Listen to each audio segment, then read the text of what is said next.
What's going on, everybody? AJ Capasso here from Talking with the Source and Coventry Circle Paranormal. I'm here with my buddy Jonathan Keyword from JK47 Paranormal. So before we begin, our buddy Robin and Steve-O will be joining us. I know Robin definitely will be. We just want to give a shout out to his family because his daughter just had a baby and she just got released from the hospital. So he will be on momentarily. Steve-O has been working a lot, like I've been telling everybody. So he will probably be popping on as well. But today we have an awesome guest. But first, I want to give a shout out to Parapost Network as we are live right now broadcasting on Parapost Network on Facebook. If you haven't checked them out, go over to Facebook, check out Parapost Network. It's the home of paranormal podcasts. Amazing place with an amazing community of amazing podcasts. So go there if you love podcasts. Also, want to give a shout out to FCD Ghost Boxes, our official sponsor. Wanted to give a shout out to Nigel, and it was a birthday of his, I believe, last week. So we want to give a happy birthday live on here for him. And want to give a shout out to AAP Variety Channel for always, promoting and helping us out. You guys are awesome.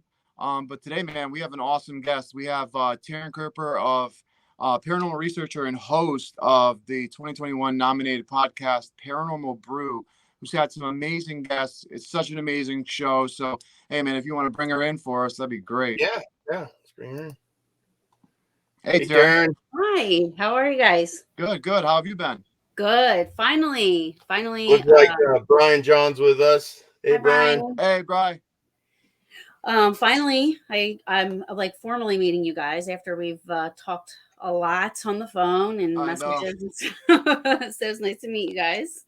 Nice to meet you as well. I know we haven't got a chance. We've all been so super busy. So I'm so happy that we're able to get you on and stuff because I've been dying to ask you so many questions, and just with all of our schedules, it's been so wild. So super happy that you're able to join us. No, yeah, thanks for having me. I appreciate it. So hey, John, do you want to start off with one of the questions you wanted to ask, or is it all right if I start? Well, so when did you get started with paranormal stuff? Like, how did you begin? So, long story short, my dad passed in 2000. I started to kind of like look. Before that, I wanted nothing to do with the paranormal stuff. But before that, I kind of was like, watching like, after my dad passed, I started to get into it by watching John Edwards and stuff like that, kind of just curious about that side of it. It wasn't until 2007 when I went to Gettysburg for my first time and I had my first experience. And I was like, wow, that wasn't that bad. Still wasn't ready to get into it. I was still scared of it, even though at that time I was like, it wasn't that bad. 2009 is when I started to I started to look more into it. I went to some paracons, some other kind of stuff. And then finally, 2011, I want to say, I joined a group. We had 3 months of training with that group. And I was with them until I was probably with them for about 5 years, because in 2017 is when I started Paranormal Brew.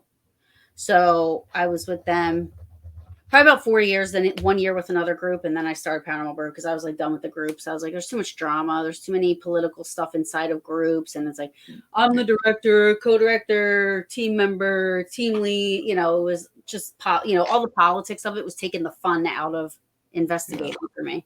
Yeah. So now here I am. That's awesome. I think that actually happens a lot.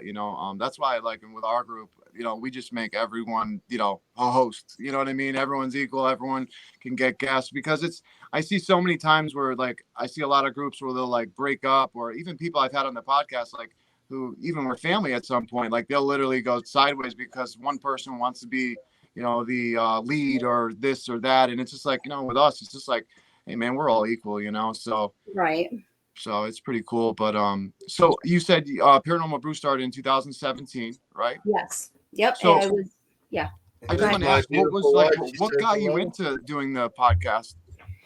So we were kind of when we left the other group, because there was two other people that left with me, Beth and Mike, their names were, and we were talking, and we always talked about how we would have these awesome conversations, just anything paranormal. We could just talk for hours about it, you know? So originally it was like, let's just start talking and we'll record ourselves.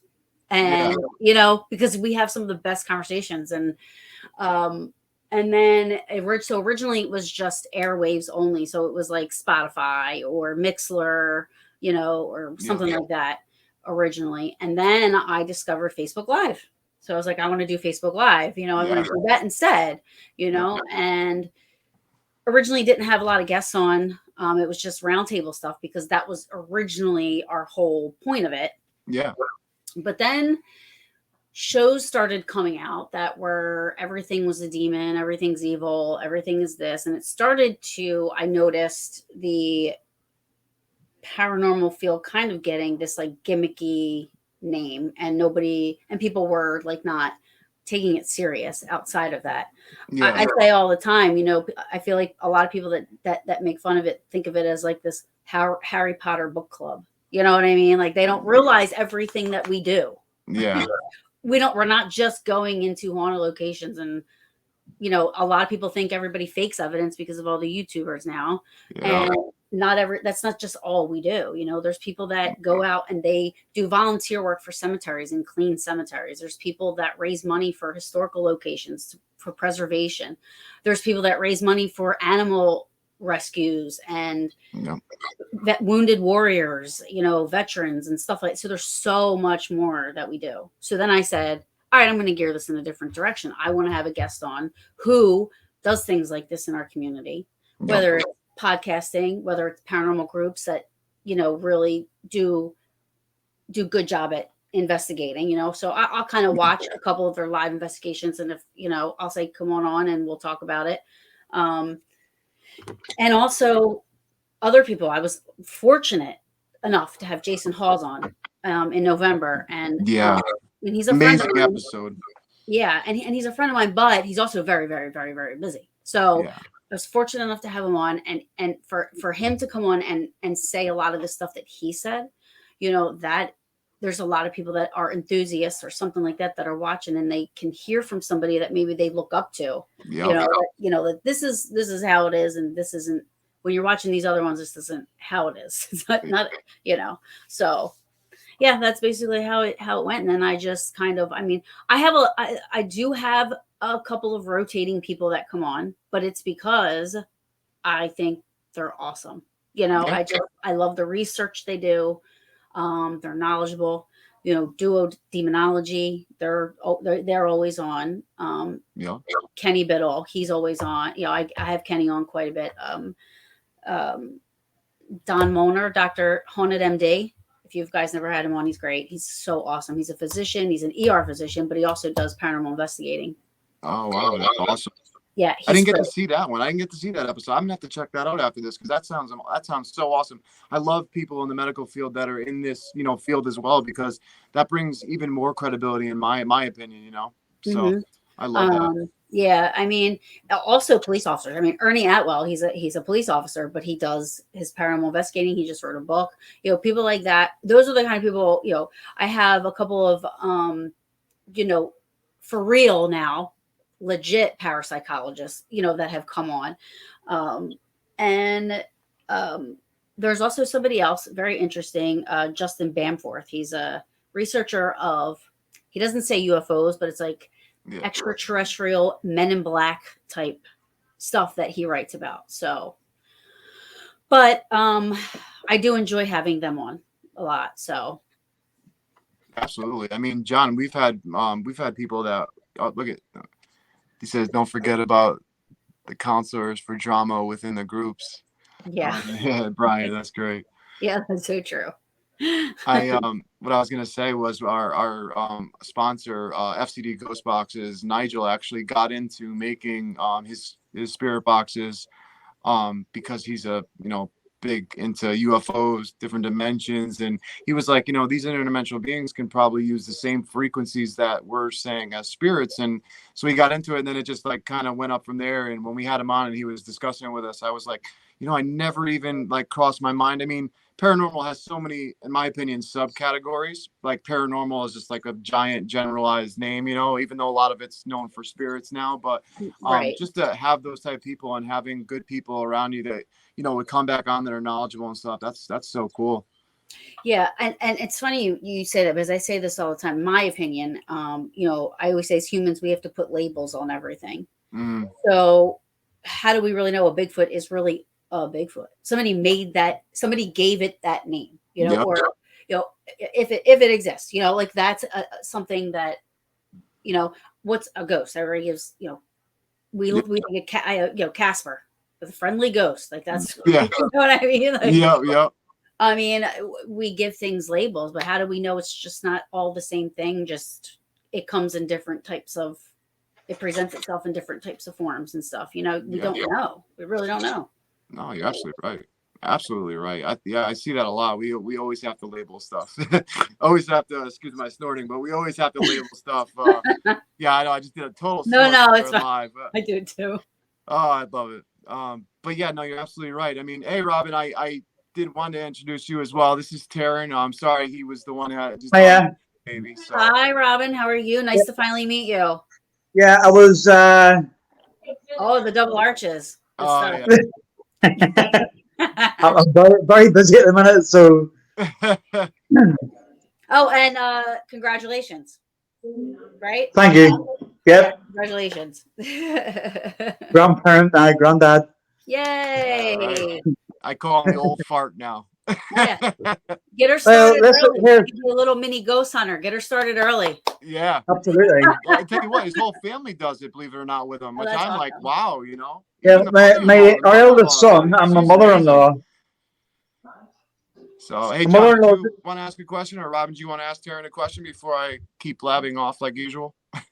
No, carry on. I'm just going to knock my camera off for a minute and quickly eat my burger, and I'll be back on again. There you go. No problem, man. No problem. Yes, Brian, McDonald's. So, Taryn, I wanted to ask you, you were talking about your first experience at Gettysburg. Like, can you explain a little bit about that experience? Like what happened that night when you first got involved? So, my mom is the one that I say drug me to Gettysburg my first time, because I didn't know about Gettysburg. I was like, I'm like, what is fine? I'll go. So grudgingly we went.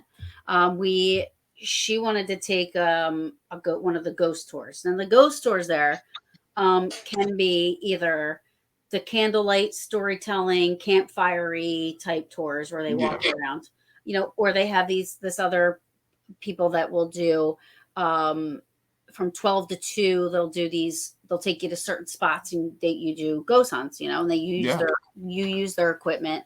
I had no idea. I was very I knew nothing about the paranormal field at that point, So we were using K2 meters and stuff, and we were back at this creek bed, and I was just standing there not knowing what to do. My mom's all into it over there at the group and stuff, and all of a sudden one side of my body, now this is the summertime, it got to be, I was so cold. I was cold. The other side was what I was sweating, which is so weird to me. It felt so weird. So I was like, why? I said, I'm freezing cold over here and I'm hot over here. Like, what is happening? I moved, it went with me, it just didn't, I couldn't wrap my brain around what was happening. So they came over and they had all kinds of stuff. I apologize. I don't remember what equipment it was. I know maybe one might have an ambient temperature type gauge thing where they were pointing this thing at me, and like, oh my gosh, yeah, this side is 63 degrees and this side is 99, or whatever. And then sorry, Brian distracted me with this guy.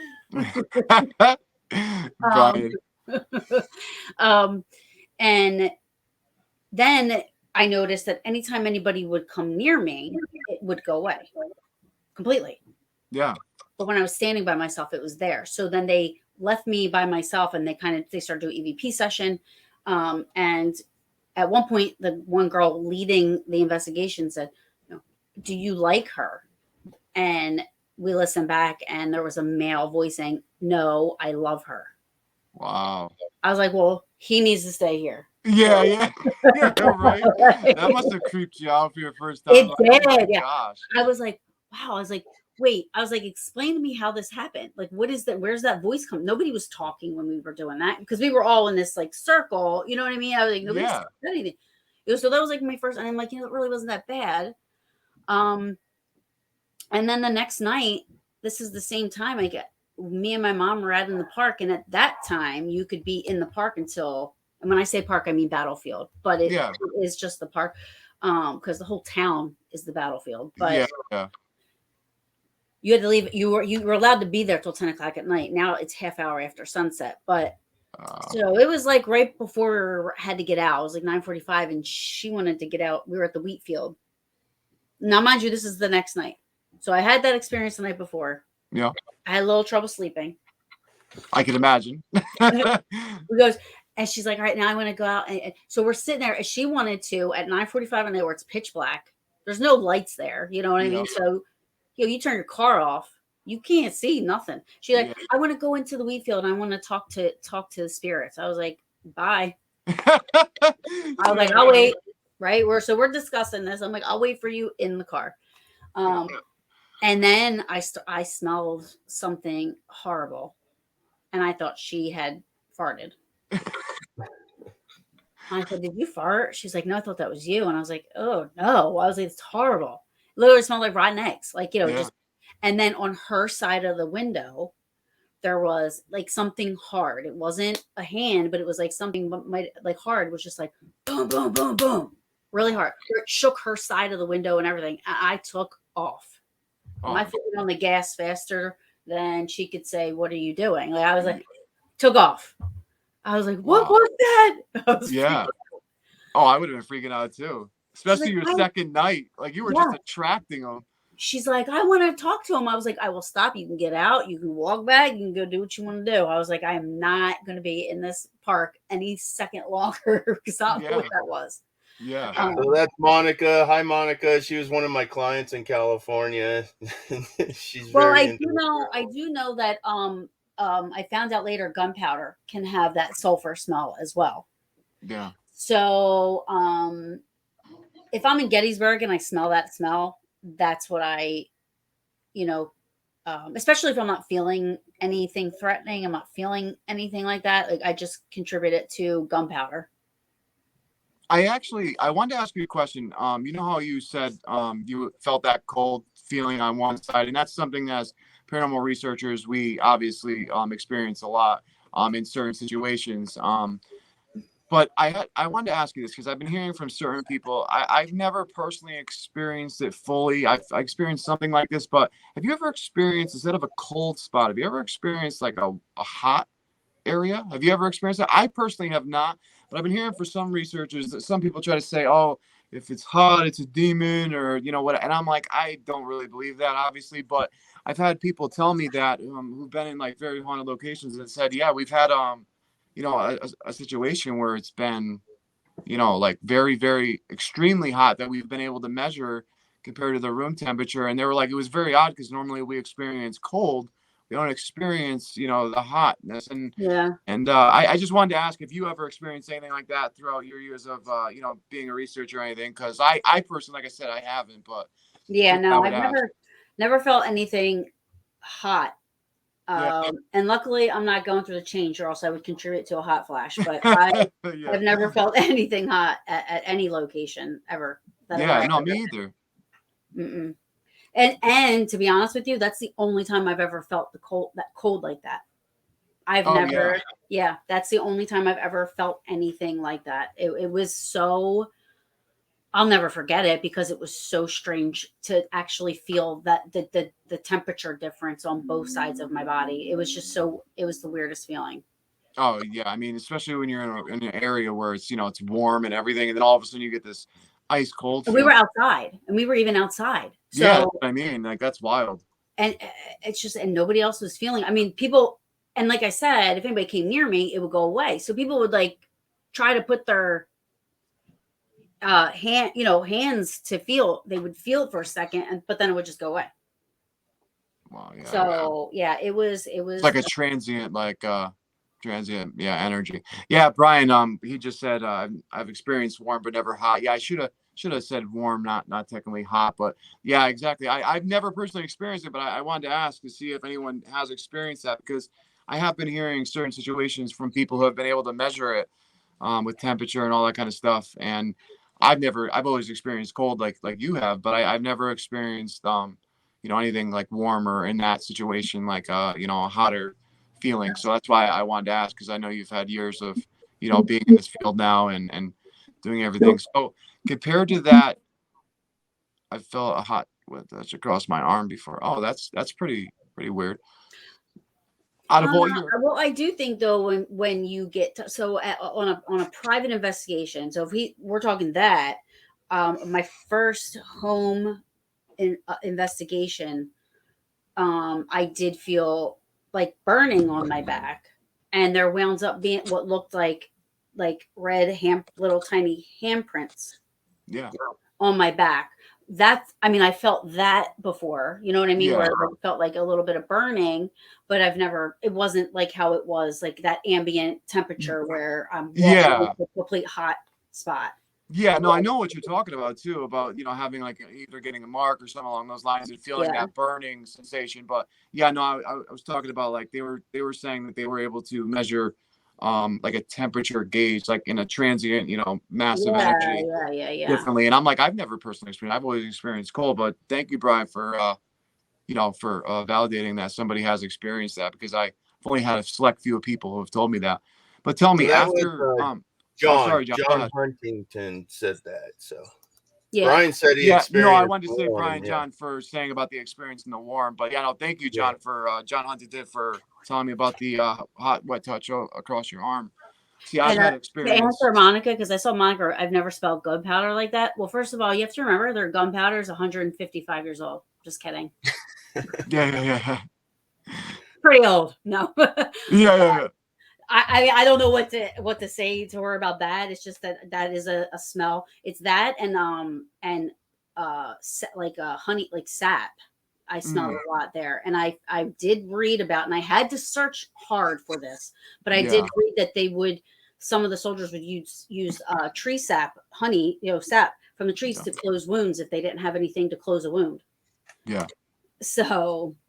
Yeah, I remember going to Gettysburg on a trip a long time ago, and that place is just supercharged with energy. Supercharged. Yeah. It's amazing.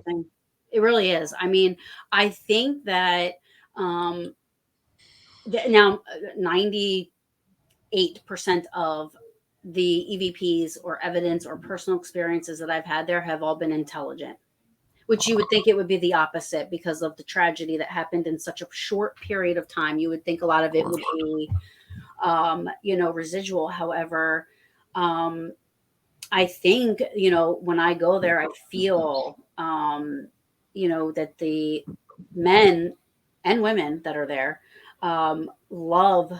I think the people that come to honor and to pay the respects and to drive through this park and to learn about what happened here and to still pay, that honor and all and respect to these men and women that fought there. I mean, I really do think that that's what keeps a lot of the energy there, and when I say keep, I don't mean in a bad way. I think they love it. They love all of this honoring of them, and and I think that's why they're there. I totally agree. So speaking of evidence, we got some pictures here of Gettysburg. So I'll bring those up, and you can kind of go through them here. Yeah. Yeah, these are absolutely amazing. I've been dying to share these. So first, hey John, you want to go to like either the mist or the soldier first, and then we'll go back to the museum so she can explain a little bit about that. So here's the original. Yeah, so check this out. Taryn, go ahead and explain this. This is just an amazing full body apparition capture right here. So this was 2010, and when I go to Gettysburg, I go not just for paranormal. I go for the history part of it as well. And I was using a Sony digital camera. This isn't from my phone or anything like that. So it was a digital camera where you would have to go back and put your little SD card in there and, upload the pictures. Yeah. So I was taking scenery pictures that day. We were just driving around during the day and got back to our room. And now the girl I was with, she wasn't into the paranormal at all. And I literally probably would have deleted this picture if she didn't say, wait a minute, go back. What was that on the railroad tracks? So we zoomed in and I see this thing and I'm like, holy shit, what is that? She was like, there was nobody on the tracks at that time. I'm like, there was nobody on the tracks at that time. Like, what is that? That is wild. And I looked at other pictures of what people looked like on the tracks on the opposite side of it, and people were wearing, you could tell the difference. I mean, they were wearing tank tops and shorts and sneakers, and there was kids and men and women, and they were solid. You can tell the difference between this and what one of those. You can see the rocks through the mist. You can see the distinguishing color characteristics between like a coat and the boots. Yeah. And if you look at the shadows up here, you can't see the rocks as to where you can see the rocks through it. And it's just an amazing picture. You can even see the tree leaves here through his hat. And it's safe to say since 2011, that is the only apparition photo I've ever gotten. Yeah, they're really rare. I mean, I've never seen one like this right here. This is one of the best apparition pictures I have ever encountered, I think. And like, wow, out of like 10 years. I mean, this is such a great capture. And you know what? Like, even when we were in Montana, John, remember we came home and like I just handed your wife the camera and she's the one who spotted the mist in our photo. Because I would have done the same thing as you, Taryn. I would have probably deleted the photo, not even thinking. And and like I said, now let me put it for all the skeptics out there. This is what I believe to be an apparition photo, and what other people believe to be. I'm not saying it's 100%. Of course. Hands down, you just have to put that out there, because then you got people that say, how can you claim that's real? Well, I believe it's real. And I had it, like I said, I did not put this photo out for at least a year and a half until I had sent it out to people to try to either recreate or try to debunk it, basically, more or less. And they came back to me with, that, and one of them was Mark Nesbitt. Thank you. My wife says, wow, that's awesome. Mark Nesbitt, who is with Ghosts of Gettysburg, and he's 30 years researcher. He's also a licensed battlefield guide tour. He's a historian and an author. And me and him had a conversation about it after he had it, and came back and said he's 99% sure that this is an apparition photo. So to me, that kind of did it for me. Oh, absolutely. I mean, I just have to say, like, with that coat that he has right there, this is a picture in the museum that they edited a little to make it a little bit darker so you could tell. But I mean, the coat to the boots, and if you look up some of the old photos of what they wore in that war, like, you would see that it's a clear resemblance, like. Yeah, without a doubt. I mean, like you said, though, you do have to say the skeptic thing. So I do get it, but that's one of the best photos I've ever seen. To me, I believe that's what it is. So for me too. This is my soldier. So this is my boy. And every time I go there, I'm like, thank you. I know, I would too. I totally would too. Yeah. So, and people will say to me, and Mark Nesbitt even, that it's a Confederate soldier, but to me, the jacket looks more blue. Yeah. But it. Did I send you a picture of how far I went? Because the first picture, you can see how far away I was. I was up. I was up on a bridge. John, do you have that one by chance? This is the original. Yeah, this is the original here. Yeah, I was gonna say, take us off the screen. Yeah.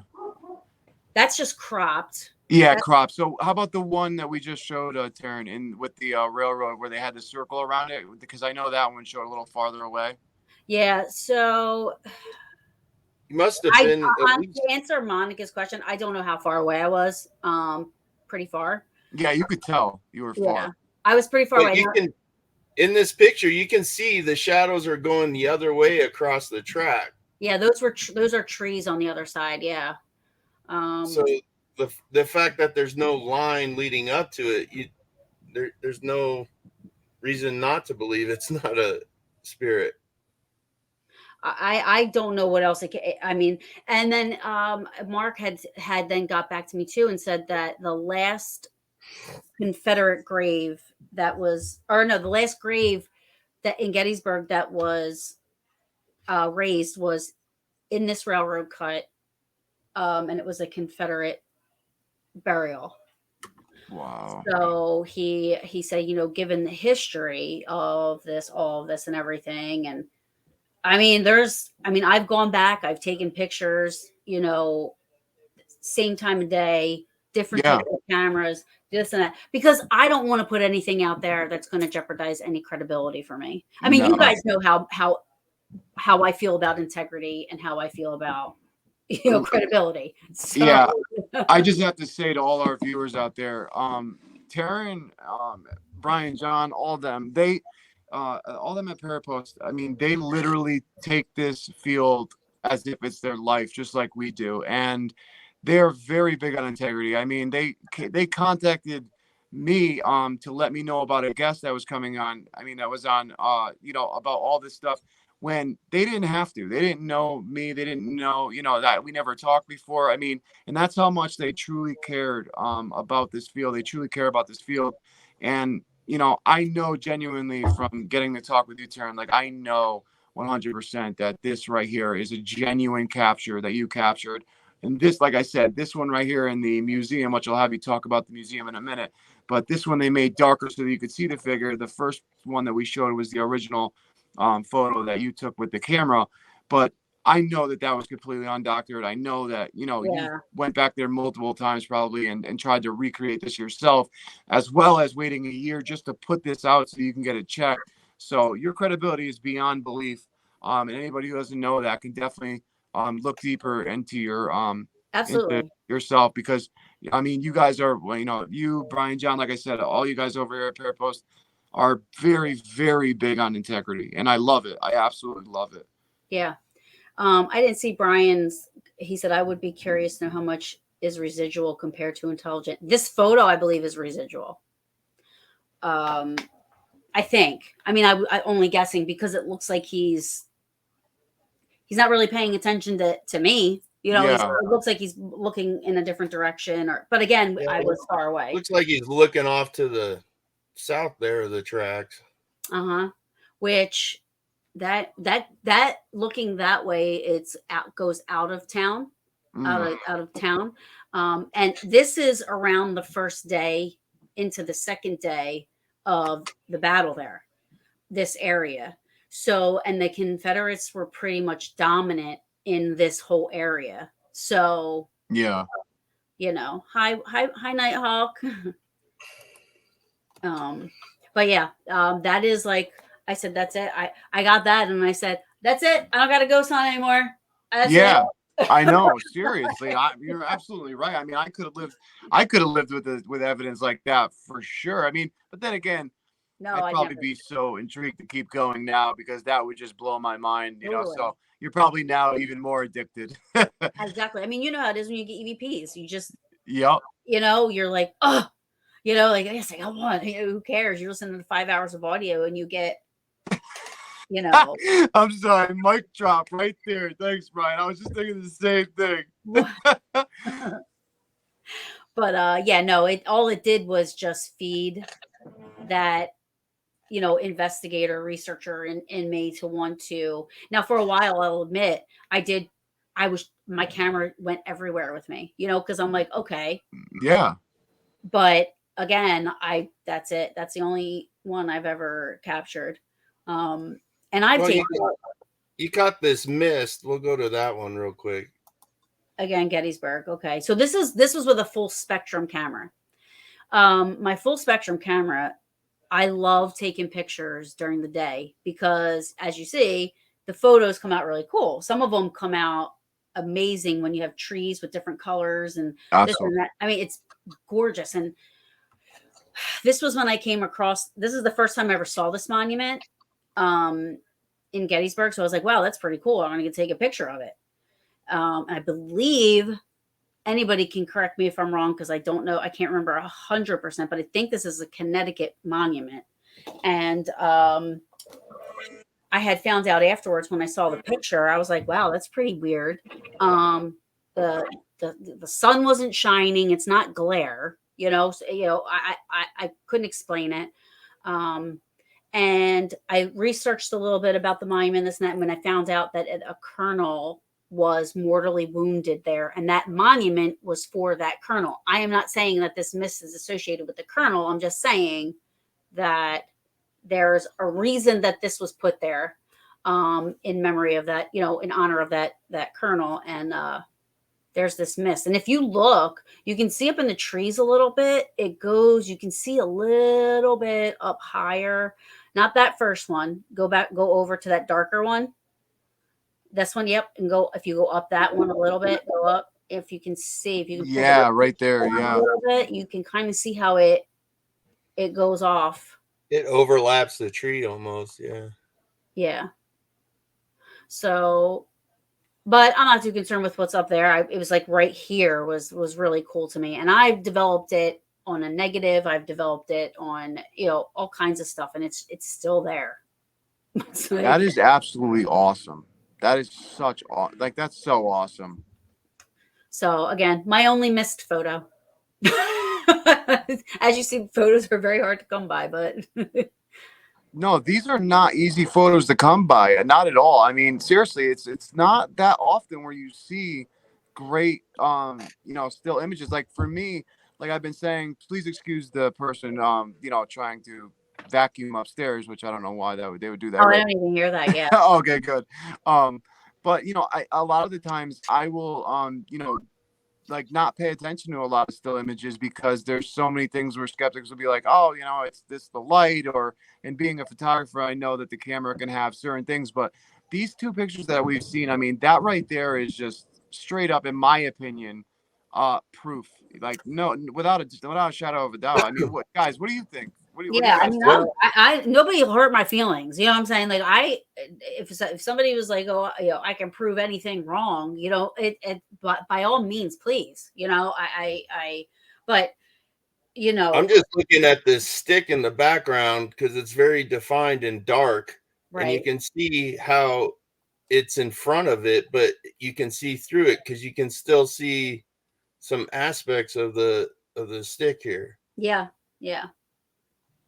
Yeah, that's incredible. I mean, that mist, seriously. I mean, if you also think about it too, I mean, obviously this could be just, my mind thinking this way, but if you do think about it, I mean, that kind of does, resemble to me like somebody standing up, what I mean? That mist, the way that it comes down. And I mean, but then again, like I said, that could just be pareidolia, but still. No. I agree with you. I thought the same thing. It almost looks like somebody's like reading the monument, or,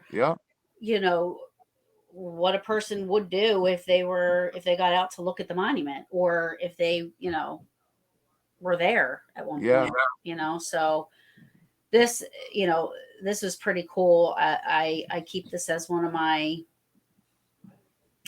positive photos, because I feel fairly confident, that's a miss, absolutely.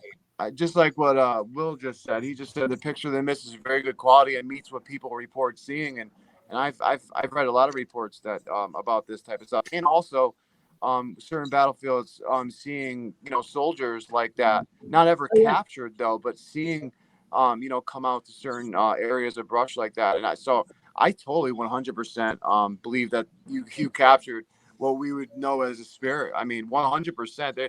I wouldn't even try to debunk that, to be honest. I mean, that's incredible. Well, I appreciate Look, that. you got Robin so excited he's driving there right now. I know.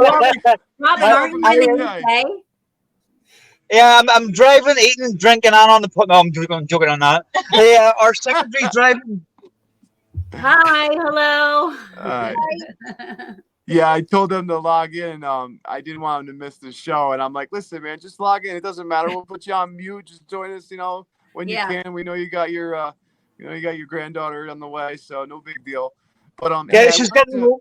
AJ. Yeah. She's getting home tomorrow. Oh, the granddaughter's getting out tomorrow? Yeah. Awesome. So happy to hear that.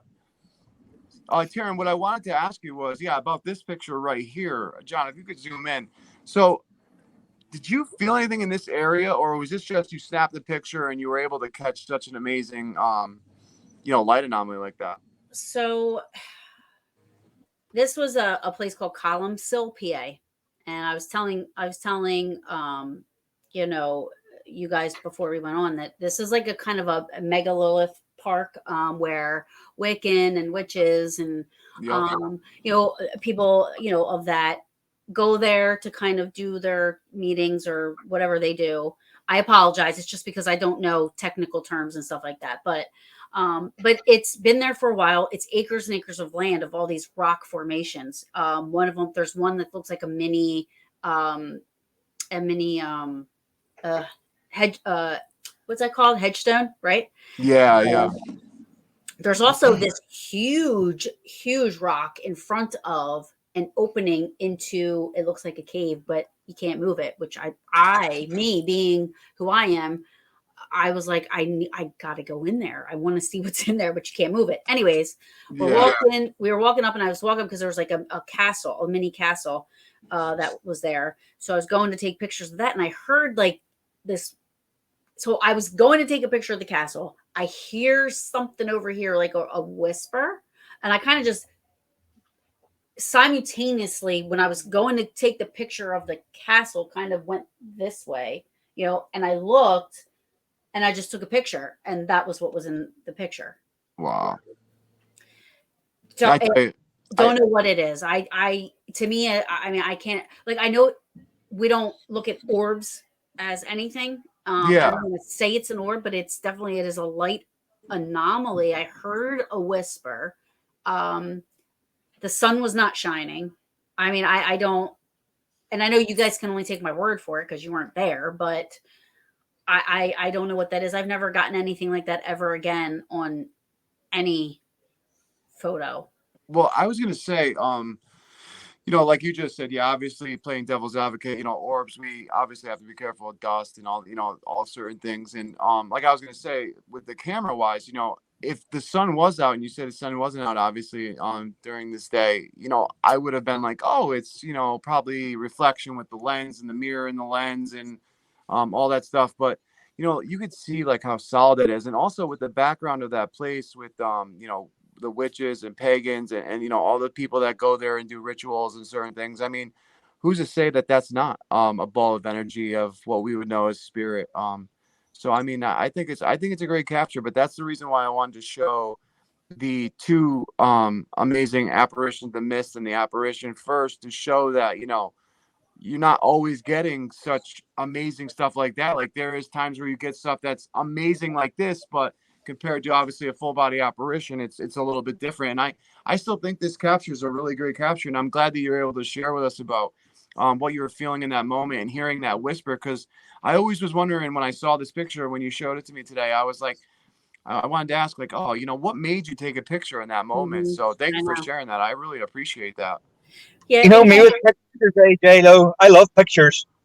You get the hint that if you want to take one, just take it. Yeah. He's one of the best people I know at images. I don't know, man. She's got you beat though. More than likely, yeah, probably. But I just think when you have it in your head that there's something there or a picture should be taken, just take it. Yeah, for sure. And that's the thing. Like if I were to put them in order, obviously the soldier's A, and then the mist is B. This would be C only because I don't know 100%. I just know what I was feeling, what I heard, and then I took a picture, and that was there. So to me, it might have been something. Yeah.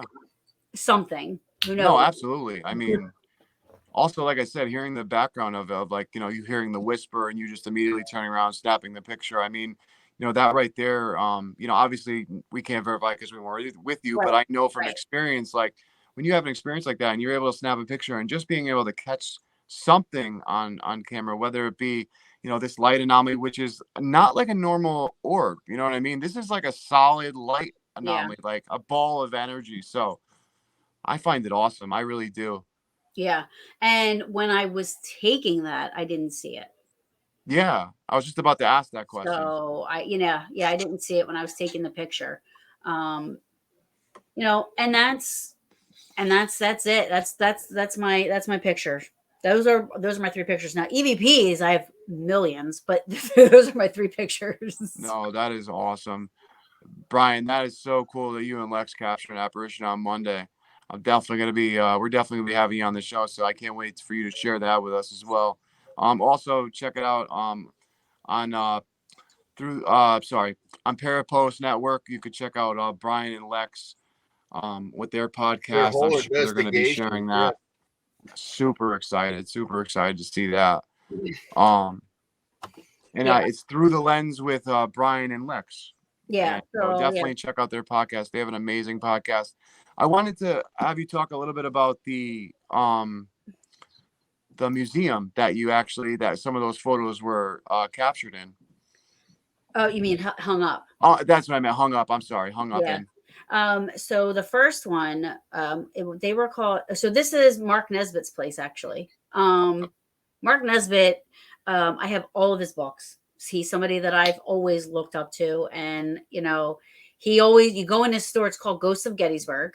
And in the front of the store is like, you know, all his books. You can take a tour with him or his group, you know, and they do candlelight walking tours. And the one thing with their tour is that the history you're getting is legit. The history, you know, so you're also getting a history lesson while you're taking this tour of these supposed haunted spots that they're taking you to. But he has all these pictures hanging up, and for years now, I've been going to Gettysburg since 2007, you know, and I gave him my picture in 2010 and he like said yes, and I'm like, awesome, are you gonna hang it up? Yes. And then finally one day this past year I go in there and there it is. That's awesome. I'm like, oh my God, it's like winning an Oscar, you know? Yeah, like, no, 100%. 100%. You know, your picture's hanging up in his store, and it's, I mean, I couldn't ask for it to be anywhere else. That's where I want it. And awesome. It's amazing. Like, this has been his wall forever, you know, and I always walk in, I'm like, you know, picture yet. Yeah. And there it is. So huge shout out to Mark Nesbitt for that. I love that. I mean, I was so proud of myself when I saw that. No, congratulations. Honestly, absolutely congratulations. If you could just share with our viewers again where they can check this museum out. Oh, that's in Gettysburg, on Baltimore Park in Gettysburg. Yeah. Cool. The brick. Yeah. What about the brick? So after my first visit to Gettysburg, there's something, I don't know if you believe in past lives. I don't even know if I believe in past lives, but I believe that was probably my home in every single lifetime except this one. Nice. I have the coordinates tattooed on my arm for Gettysburg. And then, you know, so Gettysburg is very special to me. I go probably 12 to 15 times a year, which is why I have most of my evidence is from Gettysburg. You know, mostly everything I have is from there. But my girlfriends, so they do this thing. There's the Lincoln Square, it's called, that's like the kind of center of the town, and they do memorial bricks. You know, as people walk around, you can look down and see like all these bricks. Well, yeah. My Peaches, I'm a part of Peaches Paranormal. There's 8 of us. We're all really close. We're all best friends. They just got together and got a brick for me in Gettysburg. So in November, there's going to be a brick with my name on it. That is awesome. In the square in Gettysburg. And it's going to say Taryn, Kerper, Heart and Soul. Because congrats. Because they say Gettysburg is your heart and your soul, hands down. Like, so I was like, now I'm going to be a part of Gettysburg forever. That is so cool. That is so cool. Yeah. Yeah. Paranormal Mayor Gettysburg, absolutely. No, congratulations. That is so cool. I wanted to say what you were saying about past lives. I've studied like over hundreds of thousands of cases of past lives because it really intrigues me. And yeah, newly elected. Absolutely, Brian. And they actually, there's some neuroscientists that has actually said that our brain is actually like stopping us from remembering certain things of that past lives and stuff. Like, whereas that filter of our brain, like as our brain is, it acts like a filter for us. I think it like blocks that energy. And from watching all these things and all these articles and all these studies of past lives, it's kind of hard not to kind of believe when you really dive into them, because how did little kids, out of nowhere just start speaking about something, and then parents are able to validate? I mean, there was a kid in India that literally brought his family over. I mean, he said he used to live in India, and the family actually took a trip out to this village, and he walked up to the neighbor's house that I guess supposedly killed him, and they did an investigation. The kid led them right to the bones of his own bones, and that's crazy. they put the person in jail. I mean, it was just wild. I couldn't believe it. I mean, so there's even a little boy that was born that remembers 9/11. Apparently he died in 9/11. That's crazy. And he remembered the whole experience. He's like 4 years old, just learning to talk, and and his mom's like, "What are you talking about?" They found out. Yeah, I never believed in it until I watched a show one time on PBS, I think it was, but it was a long time ago, and there was this little boy on there that said his name, said who he was. I think he was like 3 or 4, and the doctors and the PhDs and the scientists and this and that, they're all involved, and they showed him all these pictures. He pointed himself out. That was me. He's like, I was in a movie once. This is the name of the movie. I was a extra. He said, I was an extra in this movie. I go over to a gun case and I pull a gun out and I put it back or something like that. Sure enough, they go and they research this movie, and here's this guy. The picture he pointed out is in this movie. I said, how do you explain that? And it was an old movie, right? I believe I watched that same thing. It was wasn't it an old movie? Movie, yeah. It was an old movie. Yep. Hey, Jay.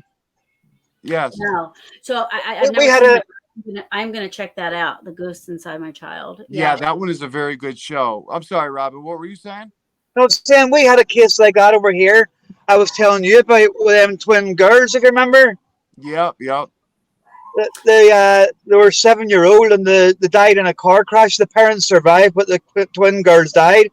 And the parents went on to have another set of twin girls, funnily enough.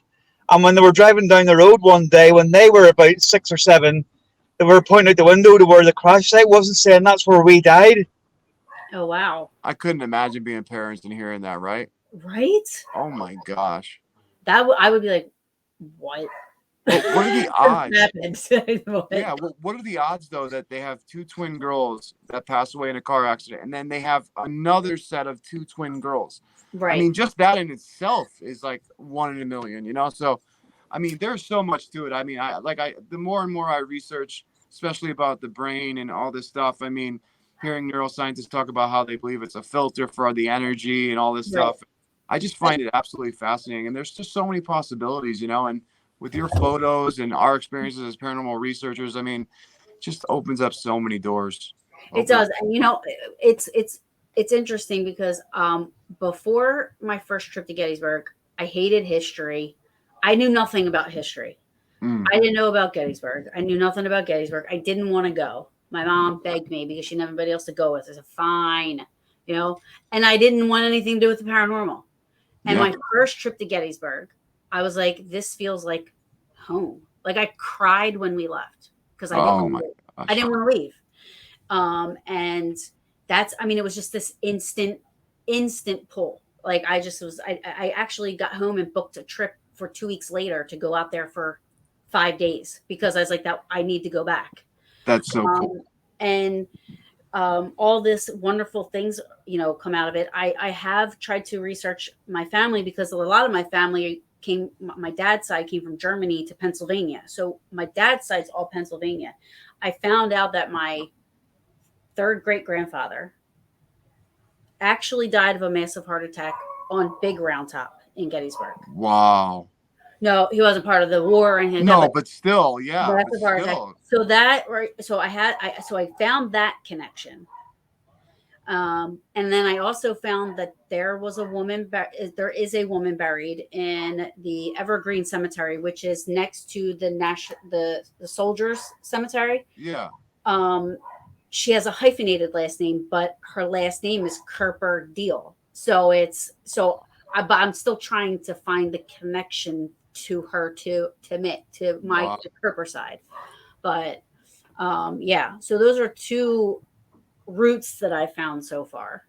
But awesome. I mean, sadly what happened to your great grandfather, right. Just having that connection, and then also you having just like, because I hated history all through school myself, but going there and then having that pull from inside you, I believe that was definitely, your spirit or your energy just telling you like there's a connection here, and then sending you on this path that you've been on is just it's truly amazing.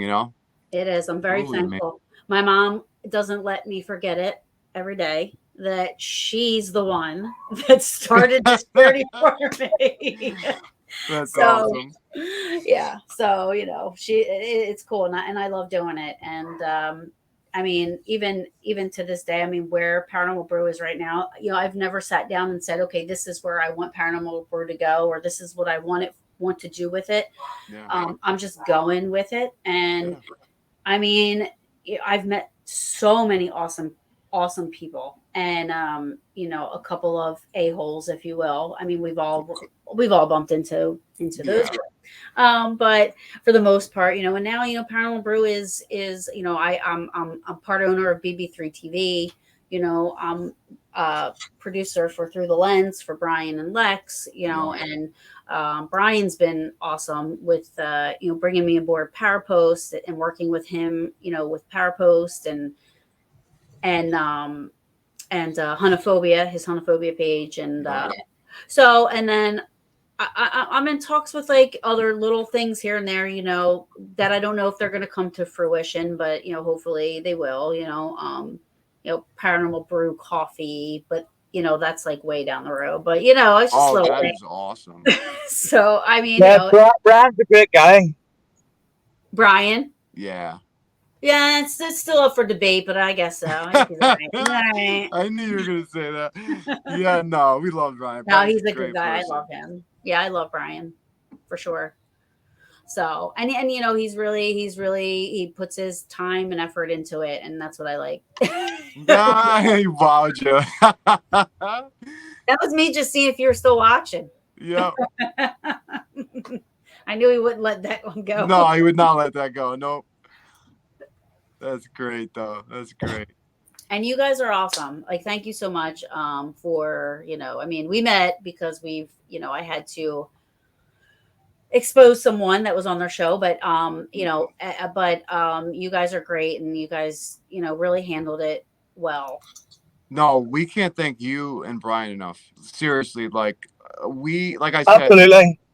Yeah, I mean, we're a little podcast, you know what I mean? And we focus a lot more on, what we do in the research side than we do on a podcast. And we just recently started really, taking this more seriously with the podcast, because I never meant for it to be that way. But for you guys to reach out the way you did, I mean, and then present, the way you've reached out was just so respectful of both of you guys. And even April, Brissett, she's amazing as well. And I can't thank you guys enough. Seriously. I mean, what you did for us and then bringing us a part of Parapost.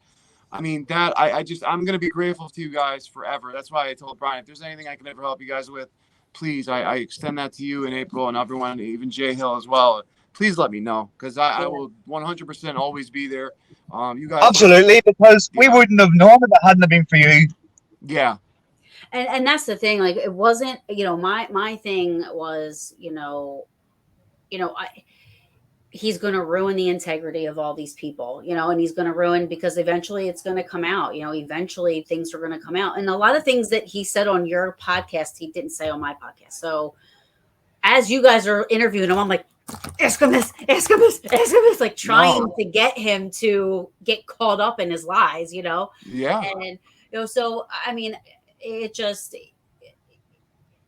I'm very thankful that I met you guys and that you listened, because, unfortunately there's going to be some people that don't listen to that, and, and they're just, promoting his lies and whatever agenda he has behind what he's doing, there's nothing good that's going to come from it. No. So, and this field doesn't need that right now with all the other little stupid things and absolutely going not. on with YouTube and stuff now. I mean, this field needs to be taken more seriously, and it's sad that YouTube is allowed to have that kind of go a little bit sideways. But hopefully, real researchers like yourself, Brian, Lex, just all of us. I hope that we can show that there is something more to this field. And like I said, we're truly grateful, and we've been actually we've been doing, like, we've been finding out if he goes on a show, especially Robin in the UK.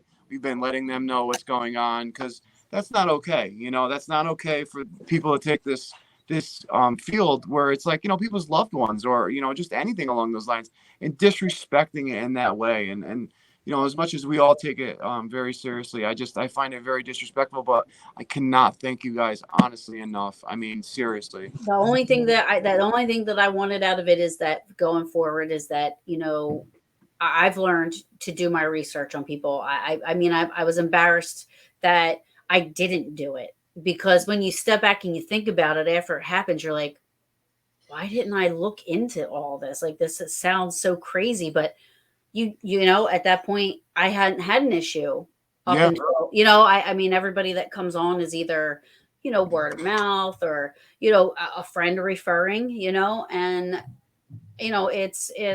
this was the first time, and it'll be the last time. If there's somebody coming on my show that wants to come on and then does it, and I don't know who they are, and they're claiming to have this and have that, I want to see your credentials. I want to see your certificates. I want to see what you got going on. Absolutely. Brian, thank you so much. Seriously. And like I said, if we can ever help Brian, honestly, thank you. Yeah, seriously, thank you guys. And keep up the great work you, Lex, and all you guys are doing. I mean, it's amazing. But give me a call, Brian. That was actually our first time, because normally I'll have people on that I could verify through either their channel or something to make sure. And that's why I told these guys after that happened. I mean, I didn't think too much of it, because I trust all of my guys on here, and John was the one who actually met him first. So I was like, oh, you know what? I said, John's one of the most skeptical people in the world. So if he could pull it off to John, then I know that something's going on, So you know what he was doing? He's a master manipulator. He really is. He really is. Me and him were talking every day. Yeah. Since September, until he was actually on my show in January. So when you're talking to somebody for that long, you still, your barriers are broken down, and you don't really think to, you think you become friends with somebody, and you don't think you have to really look into it, and I think if there was one podcast where he said every single thing, everything that he has said on collectively on about 40 podcasts together, then that would have stopped him in his tracks. Because when you compile all of that together, you're like, there's no friggin' way. Yeah. This is true. But he broke it up into pieces. On your podcast, he was saying a couple of things here and there and adding on to stuff he said on the Mind. You know what I mean? So it wasn't just this one podcast where he said all this stuff, Yeah. But I try to tell people, because I went through it too. I beat myself up about it, And so I know how people feel after they find out about the truth. And I'm like, I've been there. You got to just learn from it, and so that's what we're doing. It's learning, No, absolutely. I mean, then, like I said, to have people like you guys in the field that are willing to reach out, whether it's a big podcast, a small podcast, anything. Like I said, we were literally we were nobodies. We were small. You know what I mean? Don't say that. No. I'm saying we were like, I mean, and just to have you guys take that integrity and honestly just let us know what was going on. I mean, that speaks volumes to me as a person. And like you said, we talked to him, and it was sad because we entrusted that personal stuff with that, and we try to, everyone who comes on, we treat them as family, and we were all pretty hurt by that situation. But like I said, we met amazing, great people. So in the same time as it was negative, right, we met you guys, we had more opportunity. I mean, showed us that our podcast is a little bit more than what we thought, at least what I thought. Yeah. So I mean, it opened up so many great doors, and like I said, we just can't thank you enough. So awesome. I'm glad that it's become a positive experience for you guys, and you deserve it. I mean, we all deserve it. We all deserve to be heard, absolutely. and we all deserve to share our experiences. We all deserve to share the people that we respect in the field, and have them on our shows, and share live investigations without being, ridiculed by others or be taken advantage of by people like that, Yeah. who just want to exploit whatever it is that he's doing, Yeah. and use our platform as a way to do that. And Yeah. he came on the wrong podcast. Oh, and hey, I'm grateful that he did. I'm grateful that he did, because I try to give everyone, the benefit of the doubt. But like I said, normally we have a verification through either a channel and seeing people's work, and we just entrusted, this one time to that, and we were just grateful that people that we didn't know at the time, you, Brian, all them, like, had our backs before we even knew, you guys had our backs, and that was truly amazing. And we've been trying to give that same support to other podcasts that we don't know, that we hear about when something's going on like that. So we greatly appreciate it. Would you mind coming back on, soon for us? Because there's so much more I want to talk to you about. So. Oh yeah, for sure. Awesome. Guys, you have any other questions that you want to ask before? No, I just like the pictures. Those are great, especially your Gettysburg one. Yeah, amazing. Proper amazing. Are we? Is it all right if I put a watermark with all your information and stuff on those pictures and post them on our podcast page? Absolutely. Awesome. Appreciate that so much, Taryn. Thank you so much. You're welcome. Thank you so much for coming on, and I will definitely be talking to you later on, so we can definitely schedule you again, because there's so much. Like I said, I want to get more into the podcast and everything. So but for anyone who has been watching, or anyone who will watch, I put all of Taryn's information down at the bottom at www.paranormalbrew.net. Check her out on Parapost Network, BB3 TV, Facebook, social medias, and any other places that you want to shout out. Hondophobia, you name it, we got them all. So yeah. I just started a TikTok. I don't know how to use it yet, but I'm gonna try it. Hey, there you go. Awesome. So I just started TikTok. The question is, are we gonna see some dance moves? I'm gonna attempt it. There we go. Awesome. I'll try to do the moonwalk and on a location. Yeah, there you go. Yep. That's awesome. Well, hey, thank you so much, Taryn, for coming on. We really appreciate it. Thank you for having me. I appreciate it. Thank you. Bye-bye, guys. Thank you. Wow, guys, that was so cool.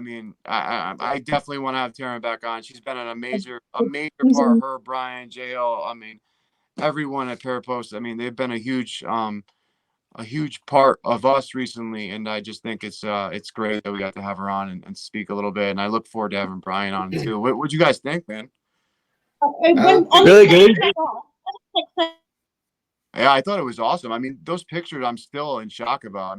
What do you guys think? That train track one just blew my mind. Just like Robin's when I saw it for the first time. It just was amazing. It makes me feel like, dude, I should be taking way more pictures. You know what I mean? I'm so concentrated on talking with them, I don't even think about the pictures. Me too, man. Me too. That, the video, trying to run equipment, it's it totally slips my mind sometimes, but that's awesome, man. Well, we just want to once again give a shout out to Parapost Network on Facebook. You can check us out on all social medias, as well as a new YouTube channel we just started for all of these videos. And we plan on getting a bunch of the audio up on different streaming platforms. We want to thank Taryn Kerper again. Make sure to check out Paranormal Brew. It's an amazing podcast, as well as Brian J's podcast, who's part of Parapost. They have been such an major influence to our podcast. We can't thank them enough. So head over to Parapost, give them some love. And AJ, the day's not over. No, I was just about to get there. So wait, you announce it. No, guys. So stay tuned. In the next 50 minutes, we're going to have Beyond the Veil on. So they're great paranormal investigators, and they're on Paraflix, I believe. Aren't they? Yeah. Beyond the Veil Investigations. We have some clips we're going to show, and we're going to also talk to them to see what else we can add as well. But Amazing group. You can check them out on social media as well. But we will be back on in about I don't know what, 50 minutes or so. 50 so minutes. Yeah, it's been an awesome day to start. So thank you guys. Love you guys. Thanks We'll talk to you guys in everyone. a little bit. Yeah, thank you. Bye.